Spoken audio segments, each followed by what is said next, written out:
उम्र सारी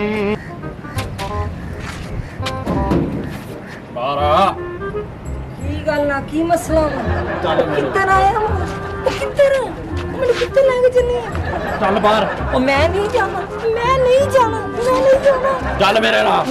ਤੈਨੂੰ ਮੈਂ ਅੱਜ ਕਰਾਚੀ ਲੈ ਕੇ ਜਾਣਾ ਨਿਕਾਹ ਭਰਾਉਣਾ ਤੇਰੇ ਨਾਲ ਮੈਂ ਨਹੀਂ ਜਾਣਾ ਕਿਉਂ ਨਹੀਂ ਜਾਣਾ ਤੇਰਾ ਮੇਰਾ ਰਿਸ਼ਤਾ ਪੱਕਾ ਹੋਇਆ ਵਾ ਤੇ ਤੂੰ ਜਾਣਾ ਕਿਉਂ ਨਹੀਂ ਚੱਲ ਮੇਰਾ ਨਿਕਾਹ ਹੀ ਨਹੀਂ ਹੋਇਆ ਮੇਰਾ ਨਿਕਾਹ ਹੀ ਨਹੀਂ ਹੋਇਆ ਚੱਲ ਮੈਂ ਤੈਨੂੰ ਲੈ ਕੇ ਜਾਣਾ ਚੱਲ ਕਿੱਧਰ ਚੱਲੀ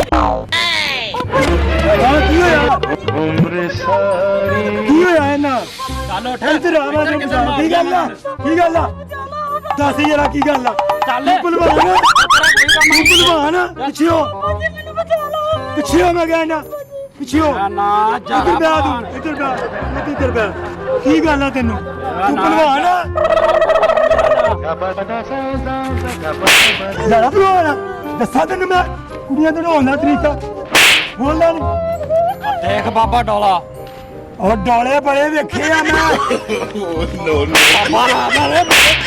ਮੇਰੇ ਮਾਮਲੇ ਚ ਦਖਲ ਮਾਮਲੇ ਬਹਿਣਾ ਨਵਾਂ ਆਹ ਲੈ ਕੇ ਜਾਣਾ ਐਵੇਂ ਲੈ ਜਾਣਾ ਦਫਾ ਜਾ ਇੱਥੋਂ ਤੈਨੂੰ ਮੈਂ ਦੱਸ ਦਿੰਦਾ ਪਤਾ ਦਫਾ ਜਾ ਮੈਂ ਇੱਥੋਂ ਤੇਰੀ ਇੱਜ਼ਤ ਮੈਂ ਕਰਨ ਤੇਰੇ ਡਿਆ ਬਾਂਗੜਾ ਪਵਾ ਮੈਂ ਦੇਣੀ ਆ ਤੇਰੀ ਇੱਜ਼ਤ ਕਰਨ ਡਿਆ ਜਾ ਆਪਣੇ ਪੁੱਤ ਨਿਕਲ ਜਾ। ਬੁਲਾ ਮੈਂ ਤੇਰੇ ਨਾਲ ਨਹੀਂ ਨਿਕਲ ਜਾ ਇੱਥੋਂ। ਤੇਰੇ ਨਹੀਂ ਮੈਂ ਲੜਨਾ ਆਪਣੇ ਆਪਣੇ ਤੂੰ ਪੁੱਤ ਵੱਡਾ ਬੁਲਾ ਜਾ ਭਲਵਾਨ ਇੰਨਾ ਕਿਤੇ ਪੁੱਤ ਬੁਲਾ ਕੇ ਲੈ ਕੇ ਆ ਮੈਂ ਇੱਥੇ ਬਹਿਣ ਲੱਗਾ ਮੈਂ ਬੁਲਾਉਣਾ ਆਪਣੇ ਪੁੱਤ ਨੂੰ ਬਾਬਾ ਬੁਲਾ ਆਪਣੇ ਪੁੱਤ ਇੱਥੇ ਬਹਿ ਬੁਲਾ ਗਿਆ ਲੈਣਾ ਮੈਂ ਬੁਲਾ ਲੈਣਾ ਇੰਨਾ ਮੈਂ ਸਿਆਣੇ ਤੂੰ ਮੈਂ ਬਣਿਆ, ਭੇਜ ਕੇ ਰਹਿਣਾ ਮੈਂ ਲਿਆਈ ਮੈਂ ਕਰਾਂਗਾ। ਕਰਦਾ ਹੁਣੇ ਫੋਨ ਕਰਦਾ ਮੈਂ ਬੁਲਾ ਆਪਣੇ ਪੁੱਤ ਮੇਰਾ ਨਾਂ ਹੈ ਝਾਰਾ ਪਹਿਲਵਾਨ ਮੈਂ ਦੇਖ ਲੈਣਾ ਝਾਰਾ ਭਲਵਾਨ ਹਾਂਜੀ ਬਾਬਾ ਜੀ ਕੀ ਮਸਲਾ ਬਣਿਆ ਵਾ ਕਿਉਂ ਫੋਨ ਕੀਤਾ ਸੀ ਮੈਨੂੰ ਮੈਂ ਤੁਹਾਨੂੰ ਫੋਨ ਇਸ ਲਈ ਕੀਤਾ ਕਿ ਇਹਦਾ ਝਾਰਾ ਭਲਵਾਨ ਆ ਇਹਨੇ ਸਾਨੂੰ ਬਹੁਤ ਤੰਗ ਕੀਤਾ ਵਾ ਇਹ ਕਾਹਦਾ ਝਾਰਾ ਭਲਵਾਨ ਇਹਨੂੰ ਆਪਾਂ ਹੁਣੇ ਸੈੱਟ ਕਰ ਇਹਨੂੰ ਦਾਂਗੇ ਸਹੀ ਕਰਨਾ ਵਾ ਇਹਨੂੰ ਕੀ ਕਰੀਏ? ਮਹੱਲੇ ਦੀ ਕੁੜੀ ਚੜਾ ਕੇ ਖੜਾ ਇਹਨੇ? ਕਰਾਚੀ ਹੈ ਓਏ ਮੈਂ ਇਹਨੂੰ ਰੋਕਿਆ ਵਾ ਕੁੜੀ ਨੂੰ ਮੈਂ ਭੇਜਦਾ ਘਰ ਤੇ ਇਹਨੂੰ ਹੁਣ ਤੂੰ ਵਜਾਣਾ ਚੰਗੇ ਤਰੀਕੇ ਨਾਲ ਇਹਨੂੰ ਭੇਜ ਦੇ ਲੈ ਹੁਣ ਇਹ ਆਪਾਂ ਨੂੰ ਵਜਾਣਾ ਹਾਂ ਕੀ ਮਸਲਾ ਬਣਿਆ ਜਾ ਟਪੂਜੀਏ ਕੀ ਮਸਲਾ ਤੇ ਨੋ ਮਾਰ ਦੇ ਅੱਛਾ ਤੂੰ ਭਲਵਾਨ ਪਲੀਜ਼ ਨੋ come ਜਾ ਫਿਰ ਬਾਬਾ ਜੀ ਟਪੂੰਜੀ ਇਹ ਕਿੱਥੋਂ ਆ ਗਏ ਆ ਬਾਬਾ ਜੀ ਇਹ ਬੰਦਾ ਭਰ ਇਹ ਮੇਰੇ ਵਾਸਤੇ ਦਾ ਨਹੀਂ ਹੋਰ ਕੋਈ ਕਰਨਾ ਬੁਲਾਓ ਇਹ ਤਾਂ ਮਹੱਲੇਦਾਰ ਦਾ ਕਿਤੇ ਫੋਨ ਕਰੋ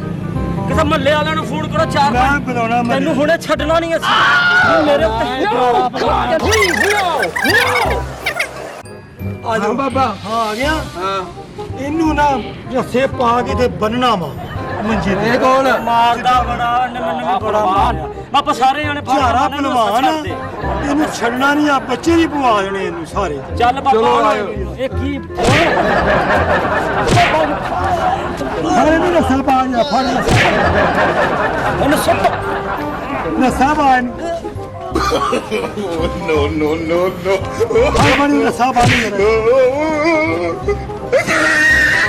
ਬੰਨੂ ਇਹਨੂੰ ਜਰਾ। ਸਾਡੀ ਆਲੇ ਝਾਰੇ ਪਹਿਲਵਾਨ ਨੂੰ ਨਹੀਂ ਤੁਸੀਂ ਬੰਨ ਸਕਦੇ ਬੰਨ ਕੇ ਦਿਖਾਓ ਬੰਨ ਇਹਨੂੰ ਛੱਡਣਾ ਨਹੀਂ ਆ ਅੱਜ ਬੰਨ ਇਹਨੂੰ ਕੁੜੀ ਨਹੀਂ ਬੰਨ ਇਹਨੂੰ ਉਹ ਝਾਰਾ ਪਹਿਲਵਾਨ ਨੂੰ ਕੋਈ ਨਹੀਂ ਬੰਨ ਸਕਦਾ ਉਹ ਤੇ ਝਾਰੇ ਦੀ ਵੀ ਆਸੀ ਦੀ ਪੈਸੀ ਤੇ ਤੇਰੀ ਵੀ ਆਸੀ ਦੀ ਛੱਡ ਝਾਰਾ ਪਹਿਲਵਾਨ ਬੰਨ ਇਹਨੂੰ ਛੱਡਣਾ ਨਹੀਂ ਹੈ ਇਹ ਤੂੰ ਜਾਵੇ ਨਾ ਇਹ ਉਧਰੋਂ ਫੜ ਬਾਹ ਇਹਦੀ ਆਹ ਫੜੀਏ ਨੀ ਕਿੱਥੇ ਫੜ ਇਹਨੂੰ ਯਾਰ ਇਹਨੂੰ ਛੱਡਣਾ ਨਹੀਂ ਆ ਬਾਹ ਫੜੇ ਦੀ ਅੱਜ ਹਾਂ ਇਹਨੂੰ ਨਹੀਂ ਅੱਜ ਛੱਡਣਾ ਬਾਬਾ ਜੀ ਛੱਡ ਦਿਓ ਤੁਸੀਂ ਪੈਰ ਇਹਦੇ ਇਹ ਨਹੀਂ ਹੁਣ ਕਿੱਥੇ ਜਾਂਦਾ ਆਇਓ ਸਾਥ ਆ ਰਹੇ ਮਾਰੋ ਸਾਰੇ ਹਾਂ ਹੁਣ ਵੀ ਇਦਾਂ ਕਰੇਗਾ ਉਹ ਬੱਸ ਕਰ ਦੋ ਮਾਫ ਕਰ ਦੇ ਮੈਨੂੰ ਅੱਗੇ ਤੋਂ ਨਹੀਂ ਇਦਾਂ ਕਰਾਂ ਓਏ ਹੁਣ ਤੈਨੂੰ ਮਾਫੀ ਨਹੀਂ ਦੇਣੀ ਅਜੇ ਤੂੰ ਸਾਨੂੰ ਬਹੁਤ ਸਤਾਇਆ ਬਹੁਤ ਮਾਫੀਆਂ ਮੰਗੇਗਾ ਫਿਰ ਜਾਨ ਛੱਡਾਂਗੇ ਮਾਰੋ ਇਹਨੂੰ ਮੈਨੂੰ ਮਾਫ ਕਰ ਦਿਓ ਬਾਬਾ ਜੀ ਮੈਨੂੰ ਮਾਫ ਕਰ ਦਿਓ ਬਸ ਕਰੋ ਮੈਂ ਮੈਨੂੰ ਮਾਫ ਕਰ ਦਿਓ ਬਾਬਾ ਜੀ ਕਿਸੇ ਦੇ ਅੱਗੇ ਤੋਂ ਛੇੜਨਾ ਦਾ ਅੱਜ ਤੋਂ ਬਾਅਦ ਮੈਂ ਅੱਜ ਤੋਂ ਬਾਅਦ ਇੱਥੇ ਨਜ਼ਰ ਨਾ ਆਵੇ ਦਫਾ ਜਾ ਇੱਥੋਂ ਖੋਲ ਦਿਓ ਇਹਨਾਂ ਨੂੰ ਖੋਲ ਦਿਓ ਇਹਨੂੰ ਤੇ ਦਫਾ ਕਰਾ ਦਿਓ ਚਲੋ ਠੀਕ ਹੈ ਅੱਜ ਤੋਂ ਬਾਅਦ ਨਹੀਂ ਨਜ਼ਰ ਆਵਾਂਗਾ ਮੈਂ ਇਹਨੂੰ ਠੀਕ ਆ ਧੱਕਾ ਦੇ ਚਲੋ ਦੇਈਏ ਜਾਣ ਦਿਓ